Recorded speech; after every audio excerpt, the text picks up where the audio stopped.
इस वक्त एक मखसूस लॉबी मुल्क के अंदर मौजूद है जिसकी सरपरस्ती पीटीआई के लोग कर रहे हैं।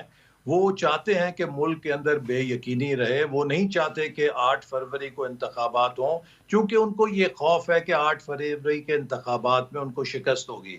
और इमरान खान साहब चूंकि अपने जराइम के हवाले से कानूनी जो उनको अमल का सामना है, जेल के अंदर है, वो समझते हैं कि इससे उनको डिसएडवांटेज होगी, लिहाजा हर कीमत पे वो इंतखाबात का इल्तवा चाहते हैं।